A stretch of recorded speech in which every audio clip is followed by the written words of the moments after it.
ಮೇಲ್ಮನೆಯಲ್ಲಿ ಅಬಕಾರಿ ಇಲಾಖೆಯ ಅಕ್ರಮದ ಬಗ್ಗೆ ಪ್ರಸ್ತಾಪ ಮಾಡಲಾಯಿತು. ನಿಯಮ 330ರ ಅಡಿಯಲ್ಲಿ ಛಲವಾದಿ ನಾರಾಯಣಸ್ವಾಮಿ ಇದನ್ನು ಪ್ರಸ್ತಾಪ ಮಾಡಿದ್ರು. ಅಬಕಾರಿ ಇಲಾಖೆಯಲ್ಲಿ ಕೋಟಿ ಅವ್ಯವಹಾರ ನಡೆದಿದೆಯಲ್ಲ, ಆ ವಿಚಾರವಾಗಿ ಮಾತನಾಡಿದರು. ಬಾರ್ ಮಾಲೀಕರು ಬೀದಿಯಲ್ಲಿ ಅಕ್ರಮವನ್ನು ಮಾಡ್ತಿದ್ದಾರೆ. 1.5 ಕೋಟಿಗೆ ಲೈಸೆನ್ಸ್ ಕೊಡುವ ವಿಚಾರದಲ್ಲಿ ಲಂಚ ಸ್ವೀಕಾರ ಆಗಿದೆ. ಅಧಿಕಾರಿಗಳು ಲಂಚವನ್ನು ಸ್ವೀಕರಿಸಿ ಈಗ ಸಿಕ್ಕಿ ಬಿದ್ದಿದ್ದಾರೆ ಅಂತ ಛಲವಾದಿ ನಾರಾಯಣಸ್ವಾಮಿ ಆಕ್ರೋಶವನ್ನು ಹೊರಹಾಕಿದ್ದಾರೆ. ಒಂದು ಆಡಿಯೋ ವಿಡಿಯೋ ಮತ್ತು ಎಲ್ಲ ವೈರಲ್ ಆಯ್ತಲ್ಲ, ಆ ವಿಚಾರವಾಗಿ ಮಾತನಾಡ್ತಿದ್ದಾರೆ. ಅಂದರೆ ಬಾರಲ್ಲಿ ಲೈಸೆನ್ಸ್ ಬೇಕು ಅಂದರೆ ಇಂತಿಷ್ಟು ಹಣ ಕೊಡಬೇಕು ಅಂತ ಲಂಚ, ಆ ವಿಚಾರವನ್ನು ಮತ್ತೆ ಇಲ್ಲಿ ಪ್ರಸ್ತಾಪ ಮಾಡಿದರು.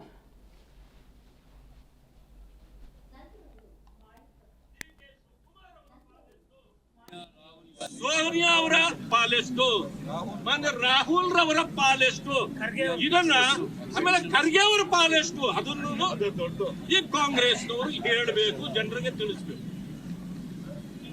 ಈಗಾಗಲೇ ನಮ್ಮ ಹೋರಾಟ ಪ್ರಾರಂಭ ಆಗಿದೆ. ಮಾನ್ಯ ಸಚಿವರಾಗಿರ್ತಕ್ಕಂಥ ತಿಮ್ಮಾಪುರ ಅವರನ್ನ ಯಾವುದೇ ಕಾರಣಕ್ಕೆ ಕ್ಷಮಿಸುವಂತ ವಿಷಯವೇ ನಮ್ಮ ಮುಂದೆ ಇಲ್ಲ. ಅವರು ರಾಜೀನಾಮೆ ಕೊಡದೆ ನಾವ್ಯಾರೂ ಕೂಡ ಈ ಸದನ ಬಿಟ್ಟು ಇವತ್ತು ಹೊರಗಡೆ ಹೋಗೋದೇ ಇಲ್ಲ. ತಲೆದಂಡ ಆಗಲೇಬೇಕು ಅನ್ನೋದು ನಮ್ಮೆಲ್ಲರ ನಿರ್ಧಾರ ಆಗಿದೆ. ಇದು ನಮ್ಮದಲ್ಲ, ಇಡೀ ರಾಜ್ಯದ ಜನರ ನಿರ್ಧಾರ. ಇದು ಒಂದು ಕಡೆ ಆಯ್ತು.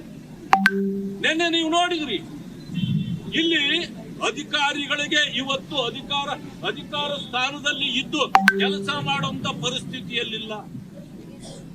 ಡಿ.ಕೆ. ಶಿವಕುಮಾರ್ ಅವರ ಪಾಲೆಷ್ಟು, ಸೋನಿಯಾ ಅವರ ಪಾಲೆಷ್ಟು, ರಾಹುಲ್ ರವರ ಪಾಲೆಷ್ಟು, ಇದನ್ನ ಆಮೇಲೆ ಖರ್ಗೆ ಅವರ ಪಾಲೆಷ್ಟು, ಅದನ್ನು ಈ ಕಾಂಗ್ರೆಸ್ನವರು ಹೇಳಬೇಕು, ಜನರಿಗೆ ತಿಳಿಸಬೇಕು.